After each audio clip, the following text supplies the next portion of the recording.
All right, guys, welcome. Welcome, YouTube community. Welcome to the YouTube Sports Network. Today, before I begin, I hope everyone's having a great day. It is absolutely gorgeous outside. There is not one cloud in the sky. I think today's one of the most beautiful days. I mean, a lot of these days have been beautiful. We have had a really long stretch of beautiful days. So get outside if you haven't already. And if you haven't already, I'd be shocked. I mean, it's 5 o'clock in the afternoon. Unless you've worked overnight and you have to get your rest, please go outside now because you're going to definitely feel refreshed. It's a beautiful day. Now that I got that out of the way, let's get to the meat and potatoes. What I'm talking about today, and I'm talking about briefly, is the New York Yankees and and how they hit in runners with runners in scoring position. RISP. Last night they had the bases loaded, no outs, ninth inning, down 3-1, and they scored 0 runs. Chapman did his best rendition of Chapman, at least the latest version of Chapman, over the last 3-4 years has been, well, for a little bit now, has been make it a little bit exciting. Make it a little bit interesting. Get some runners on base and then get out of it. This year he's been absolutely fantastic. Chapman has gotten, and his exit in New York was really getting a lot of heat. And I think he signed with the Royals in 2023. And then he wound up, and before that I think it was at the Pirates. Like Chapman wound up on the Pirates. That was the most random thing. We're going to look back at his Hall of Fame career and be like, holy shit, Chapman was a Pirate. Okay, so then he went to the Royals, and we're like, okay, this is Chapman's role. See, being that he got booted out of the door, basically, everybody hated him in New York at the very end. It seemed like, and nobody liked him. They didn't trust him. Whatever. He goes, and he was in a string of signing 1-year deals, right, with bad teams, in hopes that he can turn it around and get traded at the deadline, increase his value. The team was hoping he was increase his value, get his value up, and trade him. With the Pirates, did that happen? I didn't even look it up. I don't even remember. But with the Royals, it happened in 2023.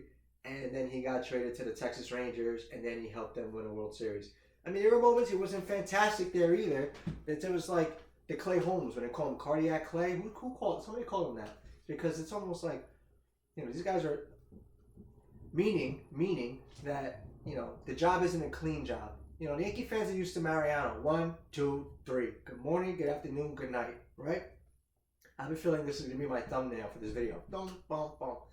So, whatever. But Chapman has had an unbelievable season. His numbers speak for themselves. I had 1.70 ERA. He basically what they call turn back the clock. His strikeouts per 9, I think, were still around like 12.4.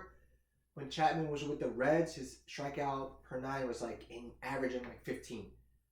He was electric. He was able to blow. He was throwing like 100-mile-per-hour fastballs on a consistent basis before like 100-mile-per-hour fastballs on a consistent basis, or at least 98 plus was a thing. Now, obviously, you can see this guy came out of the bullpen today for the Tigers.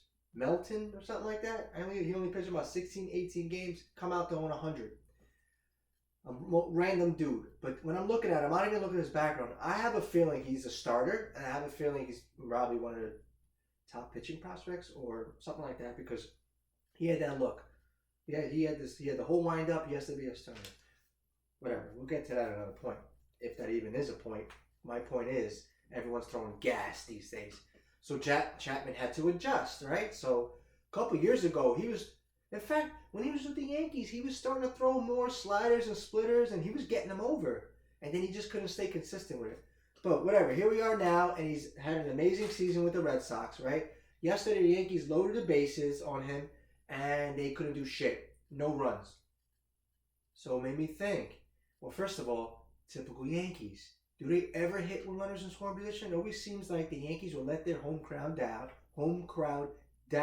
in the playoffs when they get guys on, right? It always seems to be that case. At least that's what it feels like. So I'm looking at it. Let's look at the stats real quick. Batting average overall, the Yankees were 8th overall in the league. This is for the regular season. They were tied for 8th with a 251 batting average. Their runners in scoring position average, RISP, was 12th overall. So just outside the top 10, 12th overall with a 255 batting average. Not terrible, right? Obviously, the Yankees do a lot of damage with the home run. They were number 1 in baseball in the home run, if I'm not mistaken, right? If not number 1, definitely top 3. It's an easy stat. I can't believe I don't even remember exactly, but I'm pretty sure the Yankees are number 1 in home runs, right? They were number 1 in runs scored. That's a definite. Number 1 in runs scored, right? So it's pretty impressive because if they increased that runners in scoring positions just a little bit more, I mean, they would have probably blown out the stat sheets. But regardless, it doesn't matter. That's their MO, home runs. And they're not horrible with runners in scoring position. But is it because of these numbers, right? So I'm thinking, obviously, first step, batting average, part of that step, runners in scoring position. Now let's look at who's doing it. I only named 6 guys. Starting with what I see. I don't know what Paul Goldschmidt did. I didn't look at his numbers with runners in scoring position. Really not the point. I only need to name a few here, and you'll see what I mean. Clay Bellinger had a 348 batting average with runners in scoring position on the regular season. Aaron Judge had a 340 batting average in runners in scoring position. Those are the 2 leading RBI guys, right? So then I looked at 3 and 4. Jazz Chisholm, who I think was 3rd on the team in RBIs, he had a 208 batting average with runners in scoring position. Trent Grisham, who was 4th on the team in RBIs, had a 208 batting average with runners in scoring position. So your 3rd and 4th leading RBI guys were each batting 208 with runners in scoring position. Who batted last night with runners in scoring position at the end of the game? Jazz Chisholm popped out to right. I think it was a pinch hit appearance, right? And Trent Grisham struck out swinging. Lefty, tough at bat, struck out swinging. That's all you need to know right there. All right, so let's go. Well, that's not all you need to know, but that story says it right there. Do I have to go deeper on that? Then let's go look at Volpe. I have to pick up Volpe. I'm not trying to pick on these guys, but then I'm looking. I just have to add these guys in just so you can see. Volpe, 196 average in runners in scoring position. And Austin Wells, surprisingly, I got to give this to him, he bats better with runners in scoring position, 250. Okay, not bad. So those are the 6 Yankees I went with. But it goes to show you, the top 4 RBI guys, 2 of them were batting 208 in that position. And you saw last night not much happened. The Yankees don't, as much as we want to say the Yankees have a deep lineup, and the Yankees they score all these runs, they hit all these home runs. They don't do it when they really need to. And that's been a problem for the Yankees for a long time. So I'm like, all right, let me look at their record. Everyone's like, oh, the Yankees, they really turned it around. In August and September. August record was 16 and 12. That's, believe it or not, even though it's only 4 games over 500, that's still better than July and June. June and July. As far as winning percentage is concerned. September record was 18 and 7. But then I'm looking, okay, they turned it around. But look at the opponents that they played. The White Sox, who had a 370 winning percentage. Minnesota, who had a 432 winning percentage. St. Louis, 481. Tampa Bay, 475. Miami was under 500, 488. Washington Nationals, 407. And Baltimore, 463. All right, yes, you sprinkle in Houston. And Texas was 500. Boston, 549. They struggled against Boston.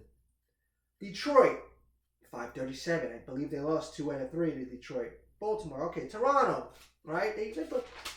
What I'm saying is 7 out of the 12 opponents had a record or a winning percentage below 500. So the Yankees were blessed as far as scheduling was concerned, that they were able to have the right opponents and beat them and have that march to the playoffs. And it's like, yeah, I think it's like the Yankees are a soap opera. They're the best. Somebody made a comment a little while back. The Yankees are like the Cowboys. I'm pretty sure. I think, yeah, the Yankees are like the Cowboys. It makes sense. It's like the saga. The Yankees are doing great. Oh, the Yankees are doing bad. The Yankees just look like they're turning around. And now they think they're savages. The Yankees start to lose. They're one of the worst teams in baseball. Oh my God, are they going to do anything? Are they going to be able to turn this around? Oh my God, the Yankees starting to show life. Oh, now they think they're good again. And actually, look, their record's not that bad. But who have they been beating? I'm just saying, man. It's like a shiny object. Wow. It's like the shiny, shiny object. The Yankees, they lure you in. But when they really get the going gets tough, they don't have the guys, or they don't have the personnel, they don't have the mentality.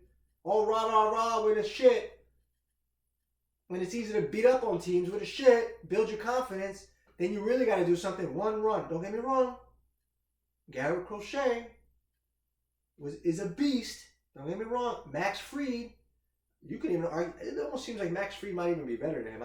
The way Max Fried, his pitching repertoire is beautiful. He has great pitches, great pitches, great changeup, nice curveball.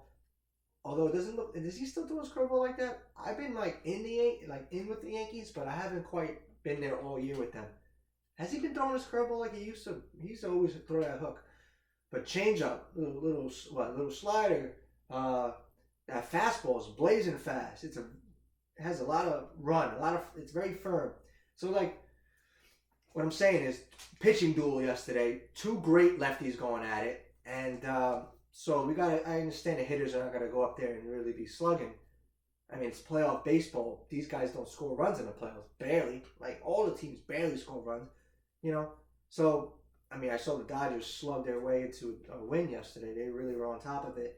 But my point is that the Yankees, this is what they do. They don't hit with runners in scoring position. The numbers show it. Look at the numbers from most of the other guys besides Bellinger and Judge. It's just like them. Bellinger, great addition.